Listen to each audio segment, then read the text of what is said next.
ये शेरलॉक का चौथा केस है। यही नहीं, ये एक बहुत ही इंपॉर्टेंट केस भी है। हर किसी का अंत जरूर होता है, चाहे वो अच्छा हो या बुरा। ये एपिसोड हमें यही सच्चाई बताएगा। चलिए देखते हैं क्या है इसमें। जब से जॉन वॉटसन शेरलॉक से मिला है तब से उसकी शारीरिक और मानसिक कमियां एकदम से गायब हो गई हैं। शुरू में वो हर हफ्ते साइकियाट्रिस्ट डॉक्टर को कंसल्ट करता था, लेकिन शेरलॉक से मिलने के बाद लगभग 1.5 साल तक उसे किसी डॉक्टर की जरूरत नहीं पड़ी। लेकिन अब अचानक वो डॉक्टर से मिलने आया होता है। वॉटसन, क्या बात है? 1.5 साल से तुम मुझसे मिलने नहीं आए और अचानक आज मेरी जरूरत क्यों पड़ गई? डॉक्टर, वो बात यह है कि मेरा बेस्ट फ्रेंड शेरलॉक अब इस दुनिया में नहीं रहा। वॉटसन, ये क्या कह रहे हो? ठीक से बताओ प्लीज। फिर वॉटसन फ्लैशबैक बताना शुरू करता है और वही हम देखने वाले हैं। शेरलॉक और वॉटसन मिलकर कई केसेस सॉल्व करते हैं, जिसके लिए कई लोग उनका शुक्र अदा करते हैं और उन्हें गिफ्ट्स भी देते हैं। गिफ्ट्स हाथ में लेते ही शेरलॉक पता लगा लेता है कि इसके अंदर क्या है, और ऐसे ही एक गिफ्ट को हाथ में लेते ही शेरलॉक जरा टेंशन में आ जाता है कि हे भगवान, ये गिफ्ट किस दुश्मन ने दे दिया। वो गिफ्ट खोलता है तो उसमें वही कैप होती है जो उसको बिल्कुल पसंद नहीं। सब उसे कैप पहनने को कहते हैं और वो ना चाहते हुए भी उसे पहन लेता है, लेकिन उसका चेहरा लटका होता है। शेरलॉक, हम फोटो खींचने वाले हैं, प्लीज स्माइल करो।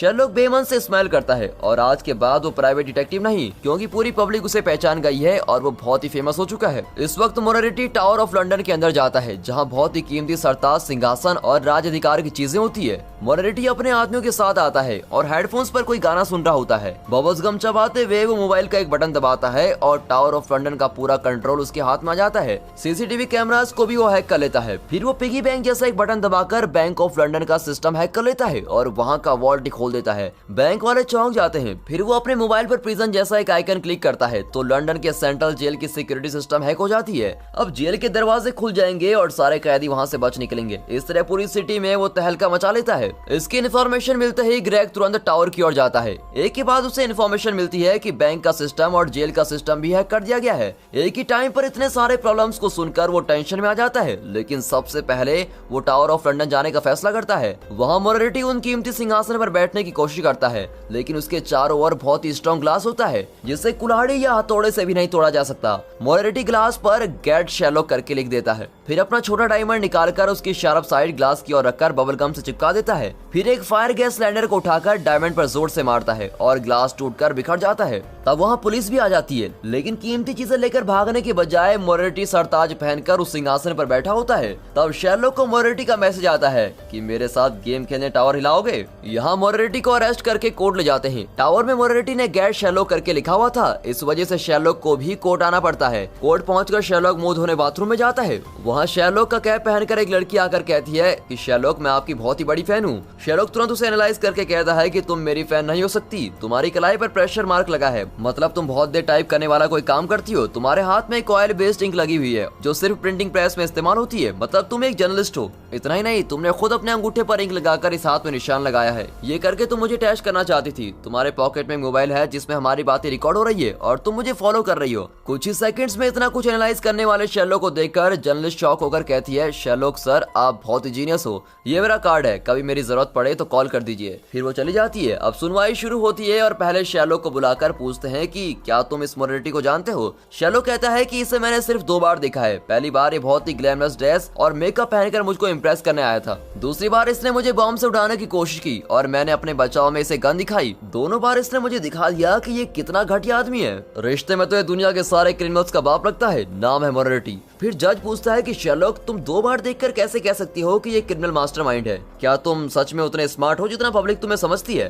अब ये सवाल सुनकर शेरलॉक चिढ़ जाता है और उस कोर्ट के जूरी मेंबर की ओर देखता है। उस कोर्ट में 12 जूरी मेंबर होते हैं जो ठीक से फैसला सुनाने में जज की मदद करते हैं। जूरी मेंबर को वो सिर्फ 5 मिनट देखकर वो जज के सवाल का जवाब देता है। इन जूरी मेंबर में 2 टीचर, एक लाइब्रेरियन, एक व्यापारी है। वहाँ जो बैठे हैं उनकी शादी हो चुकी है, इनकी भी शादी हो चुकी है, लेकिन इनका किसी के साथ अफेयर चल रहा है। ये आदमी तनाव से भरा काम करता है और वो एक बैंकर है। इस तरह वो वहाँ के हर जूरी मेंबर की सारी डिटेल्स बताने लगता है और ये देखकर तो जज का मुंह खुला का खुला रह जाता है। सुनवाई के बाद शेरलॉक सोच रहा होता है कि अगर मोरारिटी चाहता तो वहाँ का सरताज और सोना लेकर भाग सकता था। बैंक का वॉल्ट वो खोल चुका था, तो फिर वहाँ से उसने पैसे क्यों नहीं उड़ाए? सेंट्रल जेल का सिस्टम हैक करके वो दरवाजे खोल सकता था और सारे क्रिमिनल्स को आजाद करवा सकता था, लेकिन उसने ऐसा कुछ भी नहीं किया। उसने सिस्टम हैक करके पुलिस को डराया और फिर खुद ही उनके हाथों अरेस्ट भी हो गया। जरूर वो कुछ बड़ा प्लान कर रहा है। इस बारे में शेरलॉक हर पल सोचता ही रहता है। सुनवाई के दौरान मोरेटी के खिलाफ कोई गवाही नहीं देता। जूरी मेंबर भी उसे अच्छा बताते हैं। अब ठोस सबूत और गवाह न होने की वजह से मोरेटी को रिलीज कर दिया जाता है।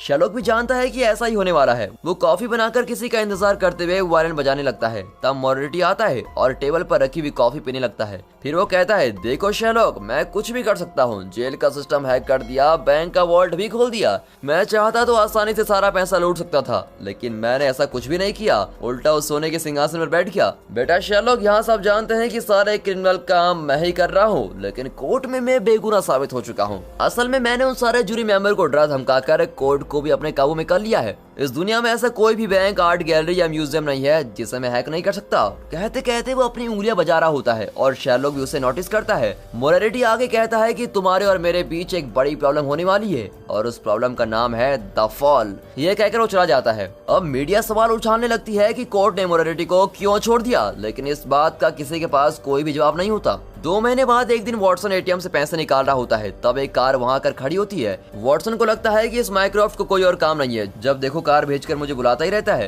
अब कार में चढ़कर वो माइक्रोफ्ट से मिलता है तो वो उसे न्यूज़पेपर में दिखाता है। उसमें शेरलॉक के पुराने दोस्त ब्रूक्स ने कुछ लिखा होता है कि शेरलॉक असल में जीनियस नहीं है, वो एक फ्रॉड है। वो खुद ही केसेस तैयार करता है और फिर खुद ही उन केसेस को सॉल्व करने की एक्टिंग करता है। इस आर्टिकल को उसे जर्नलिस्ट ने पब्लिश किया होता है जो कोर्ट में शेरलॉक से मिली थी। वॉटसन पूछता है, लेकिन वो ऐसा क्यों करेगी? माइक्रोफ्ट कहता है कि इससे भी बुरी बात तो यह है कि 4 खतरनाक खूनी हर वक्त तुम्हारे घर के आसपास मंडरा रहे हैं। ये कहकर माइक्रोफ्ट 4 लोगों की फोटो दिखाता है। वॉटसन, मुझे लगता है ये मोरेटी का प्लान है। लेकिन माइक्रोफ्ट, अगर ये मोरेटी का काम है तो अब तक तो मैं और शेरलॉक मर चुके होते। तुम कुछ भी कह लो वॉटसन, ये मोरेटी जरूर तुम दोनों की जान के पीछे पड़ा है। ये न्यूज़पेपर आर्टिकल भी उसी का प्लान है। वॉटसन पूरा कंफ्यूज होकर घर लौटता है तो घर के बाहर एक एनवेलप पड़ा होता है। सील किए हुए एनवेलप को उठाकर वो आसपास देखता है तो उसे वही लोग नजर आते हैं जिनकी फोटोज माइक्रोफ्ट ने दिखाई थी। वे सब खतरनाक खूनी है और वॉटसन को वॉच कर रहे होते हैं। अब वॉटसन एनवेलप खोलता है तो अंदर सूखे ब्रेड का पाउडर होता है। वॉटसन उसे पॉकेट में रखकर घर के अंदर जाता है। वहाँ ग्रेग शेरलॉक को एक इंपॉर्टेंट केस के लिए बुलाने आया होता है। फिर तीनों उस केस की इन्वेस्टिगेशन के लिए निकलते हैं।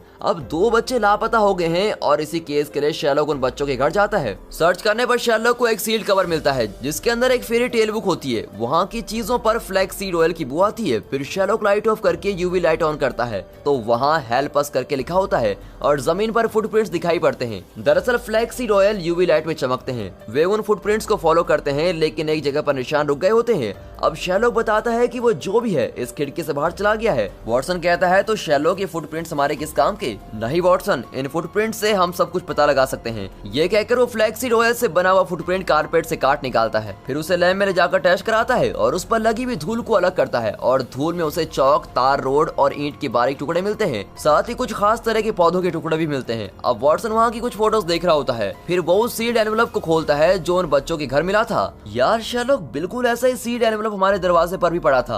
ये कहकर वो अपना एनवेलप निकाल कर दिखाता है जिसमें ब्रेड के टुकड़े होते हैं। क्रिमिनल्स हमेशा अपने करतूतों के सबूत मिटाना चाहते हैं, लेकिन ये क्रिमिनल तो हर जगह सबूत पे सबूत छोड़ रहा है। मतलब ये मोरेटी का ही प्लान है। इस बात को समझकर शेरलॉक उन फुटप्रिंट्स को और गौर से चेक करता है। तब उसे उन फुटप्रिंट्स पर ग्लाइसरॉल मॉलिक्यूल PGPR मिलता है जिसे चॉकलेट बनाने में इस्तेमाल किया जाता है। इसी बीच पुलिस को एक फैक्स आता है कि जल्दी करो वरना वे मर जाएंगे। अब शेरलॉक को तुरंत उन बच्चों की लोकेशन पता लगानी होगी। उसके पास अब 5 क्लूज हैं। पहला क्लू है चौक, जिससे शेरलॉक उस जगह को गैस करता है। अब अगला क्लू है तार, मतलब उस जगह के आसपास तार रोड है। ईंट के टुकड़े हैं, इसका मतलब कि वहाँ ईंट की बनी हुई कोई पुरानी बिल्डिंग है और वहीं आसपास खास तरह के पौधे भी उगाए जाते हैं। इतना ही नहीं, वो जगह एक चॉकलेट फैक्ट्री के पास भी है। इन क्लूज को माइंड में रखकर वो हर चॉकलेट फैक्ट्री और पुरानी बिल्डिंग के आसपास सर्च करने को कहता है, लेकिन पूरा शहर छान मारने में पुलिस को बहुत टाइम लग जाएगा। इसलिए शेरलॉक होमलेस नेटवर्क की मदद लेता है। ये उन लोगों का नेटवर्क है जो नाम के लिए भिखारी हैं, लेकिन शहर का चप्पा चप्पा जानते हैं और किसी का भी पता लगा सकते हैं। वे शेरलॉक को कई फैक्ट्रीज के एड्रेस दे देते हैं। शेरलॉक की आंखों के सामने आयरन मैन के प्रोजेक्शन की तरह पूरा मैप दिखाई देने लगता है। शेरलॉक ध्यान से देखता है कि इन 5 क्लूज के साथ कौन सी जगह मैच करती है। तब उसे पता चलता है कि एडलस्टोन नाम की फैक्ट्री उन सब से मैच करती है और बच्चे जरूर वहीं होंगे। अब वे उस जगह पहुंचते हैं और दोनों बच्चों को बचाते हैं। उनमें से एक बच्ची शेरलॉक को देखकर डर के मारे चिल्लाती है। तब सली नाम की एक पुलिस ऑफिसर सोचती है कि ये छोटी बच्ची शेरलॉक से क्यों डर रही है। उस न्यूज़पेपर में तो लिखा था कि यही सारा क्राइम कर रहा है और फिर उन्हें सुलझाने की एक्टिंग कर रहा है। कहीं इसी ने इन बच्चों को किडनैप तो नहीं किया था। और फिर सिर्फ फुटप्रिंट्स को देखकर कोई जगह का पता कैसे लगा सकता है। इस तरह वो बेवजह कंफ्यूज हो रही होती है। शेरलॉक उसकी मन की बात जान जाता है, लेकिन बिना कुछ कहे बाहर चला जाता है और कहता है वॉटसन तुम दूसरी टैक्सी में आना। ये कहकर वो अकेला उस टैक्सी में जाता है जिसमें एक छोटा मॉनिटर होता है। उसमें बच्चों के टीवी प्रोग्राम में मॉनिटर आकर कहता है कि हाय पार्टनर, ये हमारा फाइनल प्रोग्राम नहीं है, प्रॉब्लम तो अब होने वाली है। यह सुनकर शेरलॉक घबराकर टैक्सी रोकने को कहता है। अब शॉकिंग बात तो यह है कि टैक्सी ड्राइवर खुद मॉनिटर है। ओके शेरलॉक, जल्दी फिर मिलेंगे। ये कहकर वो टैक्सी लेकर चला जाता है। शेरलॉक उसे पकड़ने की कोशिश करता है, लेकिन टैक्सी तेजी से निकल जाती है।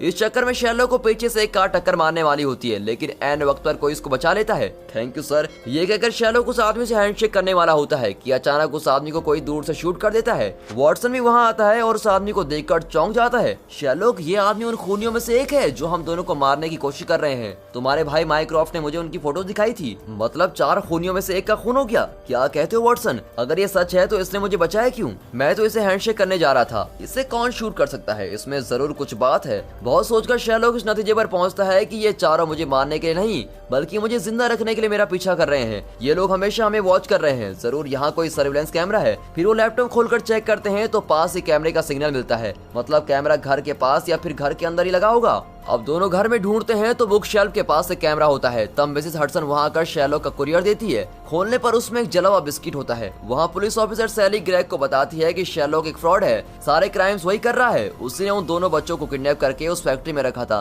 फिर एक जीनियस की तरह इतनी जल्दी उस जगह का पता लगाया और हम सबको उल्लू बना दिया। लेकिन ग्रेग जानता है कि शेरलॉक सचमुच बहुत ही जीनियस है और उसके जैसा जीनियस दुनिया में और कोई नहीं। लेकिन सैली ने सीनियर ऑफिसर से भी इस बारे में कंप्लेंट कर दी होती है और वे शेरलॉक को अरेस्ट करने के लिए ग्रेग पर प्रेशर बनाते हैं। फिर वे शेरलॉक के घर आकर शेरलॉक को फ्रॉड बताकर अरेस्ट कर लेते हैं। लेकिन वॉटसन कहता है मुझे भी शेरलॉक के साथ अरेस्ट कर लो। इनकी दोस्ती देखकर क्या आपको किसी दोस्त या सहेली की याद आती है जो हर हालत में आपका साथ देते हैं, या फिर क्या आप ऐसे दोस्त हैं जो दोस्त के लिए कुछ भी करेगा टाइप के इंसान हैं? कमेंट्स में अपनी राय जरूर दें दोस्तों, आपके कमेंट्स पढ़कर अच्छा लगता है। अब सीनियर पुलिस ऑफिसर कहता है कि वॉटसन तुमने तो कोई गलती नहीं की तो मैं तुम्हें अरेस्ट क्यों करूं? गुस्से में वॉटसन ऑफिसर के मुंह पर पंच करता है, उसकी नाक से खून बहने लगता है। अब वॉटसन कहता है इस गलती के लिए तो मुझे अरेस्ट करोगे ना? फिर दोनों को अरेस्ट करके गाड़ी में चढ़ा देते हैं। लेकिन ग्रेग उन्हें बचाने के लिए अपनी गन ढीली छोड़ देता है और शेरलॉक उसको छीनकर सबको धमकाता है, लेकिन किसी के चेहरे पर डर नजर नहीं आता।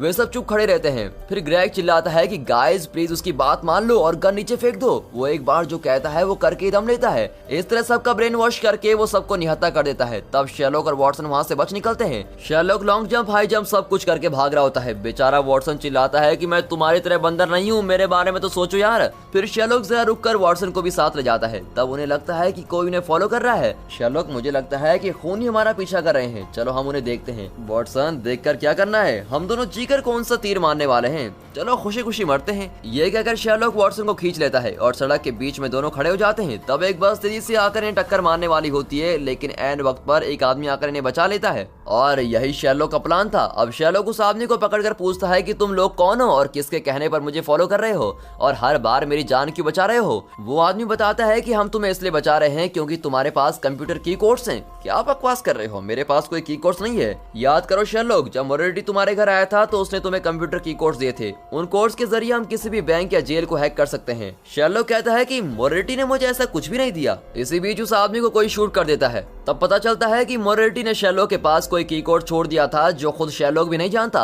अब शेरलॉक उस न्यूज को पढ़ता है जिसमें उसकी पुरानी दोस्त ब्रूक्स ने बताया होता है कि शेरलॉक एक फ्रॉड है। दोनों उस आर्टिकल को पब्लिश करने वाले जर्नलिस्ट के पास जाते हैं। शेरलॉक जर्नलिस्ट से पूछता है कि ये किस ब्रूक्स का इंटरव्यू छापा है तुमने? इस नाम के किसी भी आदमी को मैं नहीं जानता। तभी वहाँ ब्रूक्स आता है, लेकिन ये तो मोरेटी है, ये मेरा दोस्त नहीं है। लेकिन वो आदमी कहता है कि शेरलॉक, हम बुरी तरह फंस गए हैं, प्लीज मुझे मोरेटी मत कहो, मेरा नाम ब्रूक्स है और मैं टीवी पर बच्चों को कहानियां सुनाता हूँ। इस बात के सारे सबूत मैंने इस जर्नलिस्ट को दे दिए हैं, तुम चाहो तो खुद देख लो। प्लीज शेरलॉक, सबको सच बता दो, तुम ही ने मुझे मोरेटी की एक्टिंग करने को कहा था, राइट? और उन दोनों बच्चों को हम दोनों ने मिलकर ही किडनैप किया था। शुक्र है सब हमारे प्लान के मुताबिक ही हुआ। उन फुटप्रिंट्स को लैब में टेस्ट करने के बहाने तुमने जरा टाइम वेस्ट किया और पुलिस को बुद्धू बनाकर हमारे अड्डे तक ले आए। अरे शेरलॉक, हम दोनों कितने सालों से काम कर रहे हैं, हम खुद ही क्राइम सीन क्रिएट करते हैं और फिर पुलिस को इन्फॉर्म करते हैं। पुलिस तुम्हें बुलाती है और तुम आकर ही क्राइम को खुद सॉल्व कर लेते हो। वर्ल्ड फेमस होने का तुम्हारा लक्ष्य आखिरकार पूरा हो ही गया। लेकिन शेरलॉक, अब हमारी पोल खुल चुकी है और एक्टिंग करने से कोई फायदा नहीं। इस तरह मोरेटी झूठ पर झूठ बोल रहा होता है।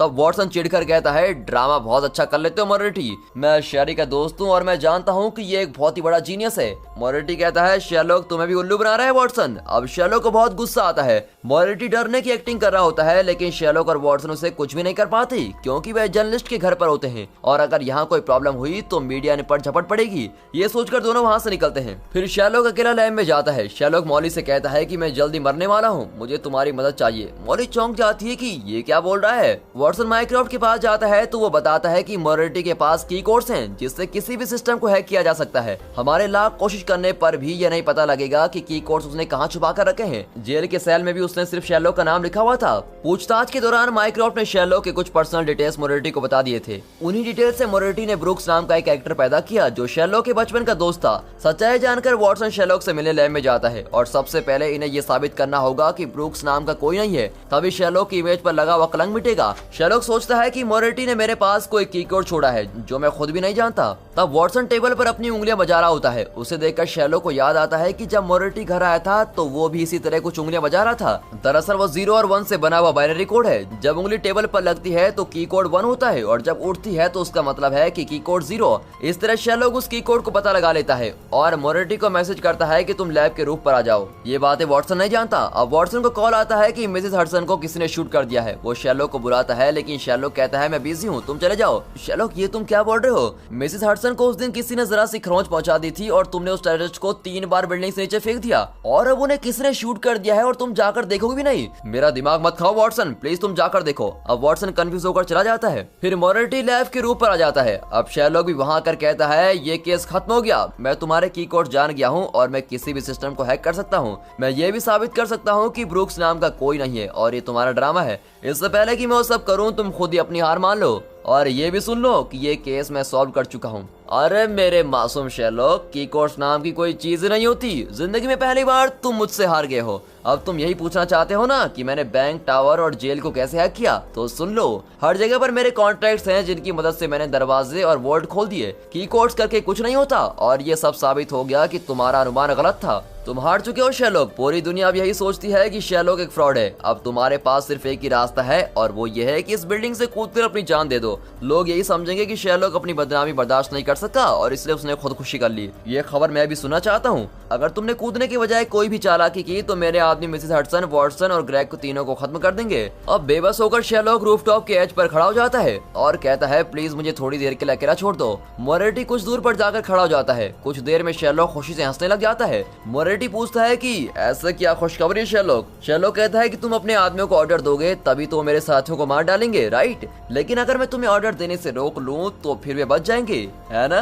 मजाक मत करो शेरलॉक। तुम्हारे भाई माइक्रोसॉफ्ट ने मुझे बहुत बार टॉर्चर किया है लेकिन किसी भी हालात में मेरा मुंह नहीं खुला। मोरेटी तुम भूल रहे हो कि मैं माइक्रोसॉफ्ट नहीं शेरलॉक हूँ। इतना ही नहीं, तुम और मैं अलग अलग नहीं, हम दोनों एक ही हैं, समझे मोरेटी? शेरलॉक के मुंह से ये बात सुनकर मोरेटी बहुत ही खुश होता है और कहता है कि मेरे रहते तुम्हारे दोस्तों को कुछ नहीं होगा। इतना कहकर वो गन निकालकर खुद को शूट कर लेता है और वहीं मर जाता है। शेरलॉक को विश्वास ही नहीं होता कि मोरेटी मर चुका है, लेकिन इस वक्त ये जरूरी है कि शेरलॉक के मरने की खबर मोरेटी के आदमियों तक पहुंचे, क्योंकि अगर उन्हें ये खबर मिली तो ही वे मिसेस हडसन, वॉटसन और ग्रेग को जिंदा छोड़ पाएंगे। पर अगर उन्हें पता चल गया कि शेरलॉक जिंदा है तो वे उन तीनों को जरूर मार डालेंगे, क्योंकि मोरेटी ने उन्हें यही ऑर्डर दिया था। अपने साथियों को बचाने के लिए शेरलॉक बिल्डिंग से कूदने को तैयार हो जाता है और एज पर जाकर खड़ा हो जाता है। यहाँ वॉटसन मिसेस हडसन को देखने जाता है क्योंकि उसे खबर मिली थी कि मिसेस हडसन को शूट कर दिया गया है। पर ये क्या, मिसेस हडसन तो भली चंगी है। वॉटसन को शक हो जाता है कि शेरलॉक किसी मुसीबत में है। वो तेजी से लैब की ओर बढ़ता है, तब उसे शेरलॉक का कॉल आता है। वॉटसन कहता है यार शेरलॉक कहाँ हो तुम? मैं ऊपर छत पर ही हूँ वॉटसन।